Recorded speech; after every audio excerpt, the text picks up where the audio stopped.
Wa alihi wa sahbihi wa man walah.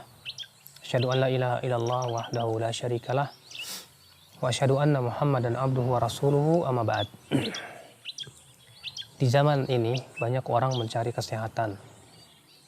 Bahkan kalau di dunia barat, bagi mereka kesehatan itu segala-galanya. Makanan serba steril. Demikian pula pakaian dan yang lainnya. Mereka sangat memperhatikan sekali masalah kesehatan. Akan tetapi sebetulnya kalau kita perhatikan, Islamlah yang paling memperhatikan kesehatan. Siapa saja yang mempelajari sunnah Nabi, dia akan dapatkan bahwa asal ataupun kaidah-kaidah kesehatan itu sudah diajarkan oleh Nabi Shallallahu Alaihi Wasallam.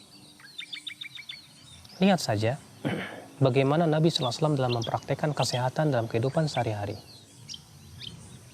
Dalam tata cara makan, Allah Subhanahu wa taala memberikan kaidah kesehatan. Allah berfirman, "Wa kulu washrabu wa la tusrifu." Makanlah dan minumlah dan jangan berlebihan. Kata Ibnu Katsir, ayat ini berbicara tentang setengah ayat ini berbicara tentang ilmu kesehatan secara keseluruhan. Dalam firman-Nya, "Wa kulu washrabu wa la tusrifu." Makan dan minumlah, jangan berlebihan.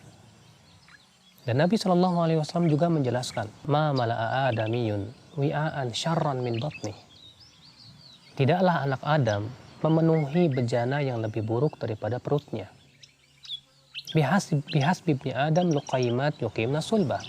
Cukuplah bagi anak Adam beberapa suap saja untuk menegakkan tulang punggungnya. Tapi kalau dia ternyata harus makan juga, kata Rasulullah, fathuluthun lit'ami, sepertiga buat makannya, sepertiga buat minumnya, sepertiga buat nafasnya. Siapa saja yang mempelajari hadis ini akan kita dapati beginilah cara makan yang sehat yang diajarkan oleh Nabi Shallallahu Alaihi Wasallam.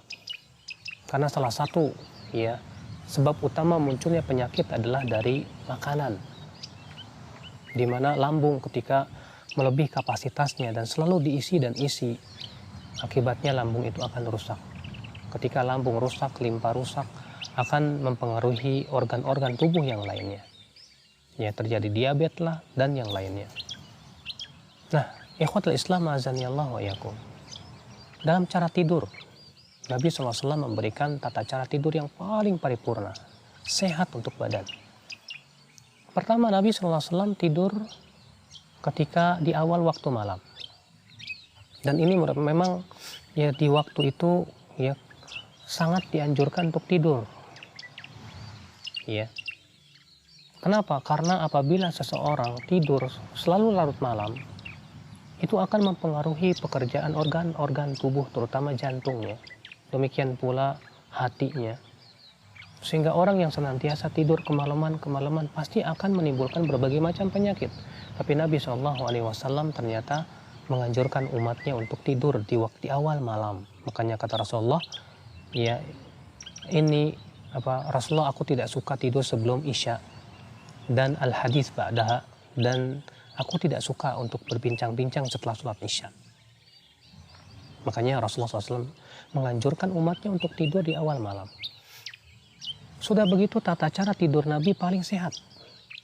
Beliau tidur di atas rusuk yang kanan. Kenapa demikian? Karena kalau kita tidur di atas rusuk yang kiri, maka itu akan memperberat kerja jantung kita. Bahkan bisa jadi makanan yang ada dalam lambung bisa tumbah ke jantung, sehingga akhirnya bisa merusak pekerjaan jantung itu sendiri. Maka Rasulullah pun tidur di atas rusuk yang kanan. Semua dokter di barat, di timur berkata bahwa tidur yang paling sehat adalah tidur di atas rusuk yang kanan. Subhanallah. Al-Imam Ibnu Qayyim rahimahullah dalam kitab Ighatsatul Lahfan ketika menyebutkan tentang pokok-pokok kesehatan, beliau berkata bahwa ketahuilah bahwa pokok kesehatan di dalam untuk tubuh manusia ada tiga poros. Dan itu ditunjukkan oleh Al-Quran dan hadis. Apa itu? Yang pertama yaitu menjaga stamina. Yang kedua, tidak mengkonsumsi makanan-makanan yang bisa merusak tubuh. Yang ketiga, berusaha untuk mengeluarkan dari tubuh kita unsur-unsur yang bisa merusak. Adapun yang pertama, menjaga stamina, maka itu ditetapkan oleh Al-Quran dan hadis. Orang yang sakit diperbolehkan ia tidak berpuasa. Untuk apa? Untuk menjaga staminanya, sehingga tidak semakin lemah ketika menghadapi penyakit. Ya. Adapun yang kedua, tidak mengkonsumsi sesuatu yang bisa merusak tubuh. Allah mengharamkan arak dan mengharamkan semua yang bisa berbahaya untuk tubuh. Mengkonsumsi racun. Ya. Maka ya akhul Islam azani Allah wa iyyakum. Di sini Allah Subhanahu wa taala meletakkan sebuah kaidah. Apabila ada sesuatu yang lebih besar bahayanya daripada manfaatnya, maka lebih dikedepankan bahaya dan tinggalkan itu. Allah berfirman, yas'alunaka 'anil khamri wal maisir. Mereka bertanya kepadamu tentang arak dan judi. Qul, katakan, fihima itsmun kabir. Padanya ada dosa besar. Ya. Wa manafi'u linnas, tapi ada manfaat-manfaat untuk manusia. Wa itsmuhuma akbaru min naf'ihima. Tapi dosanya, bahayanya lebih besar daripada manfaatnya. Maka Allah haramkan arak.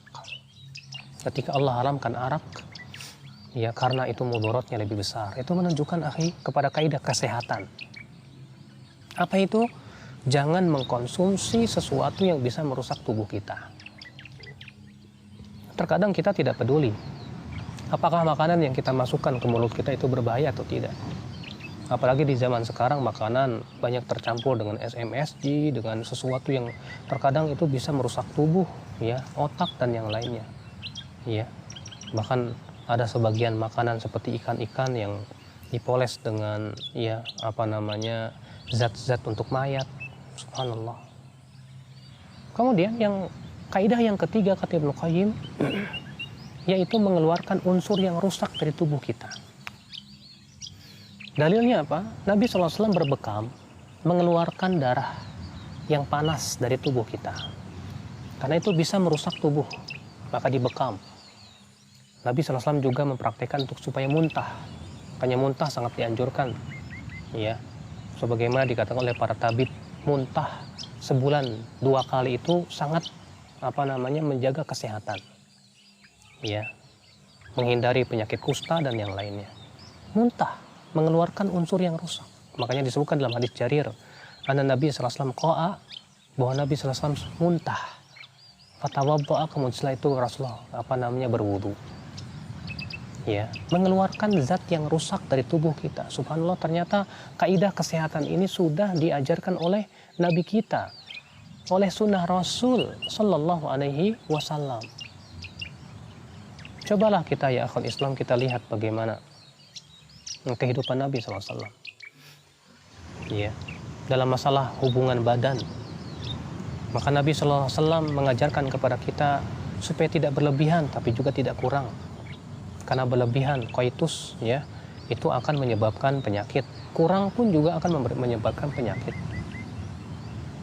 Demikian pula akhul Islam azani Allah wa yakum, penyakit-penyakit hati itu bisa berpengaruh kepada badan.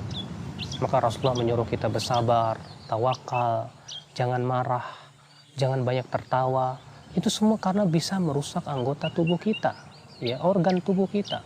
Kata Rasulullah, iyyakum wa kasratal dhahik, jauhi oleh kamu banyak tertawa, karena itu bisa mematikan hati. Ternyata benar, orang yang banyak tertawa bisa mengeraskan jantungnya, sehingga berakibat akan merusak. Ya. Kebanyakan marah itu akan bisa merusak organ hati.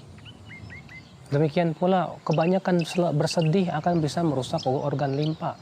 Maka Islam datang untuk apa? Ketika kesedihan kita serahkan kepada Allah, sehingga kita tidak terlalu bersedih. Kita tawakal kepada Allah sehingga kita tidak stres dalam hidup kita. Ya, disuruh kita berzikir supaya hati kita tenang. Semua itu ya akhi menjaga keseimbangan tubuh. Tapi tentu ingat, tujuan itu semua yang paling utama adalah kehidupan akhirat, bukan kehidupan dunia.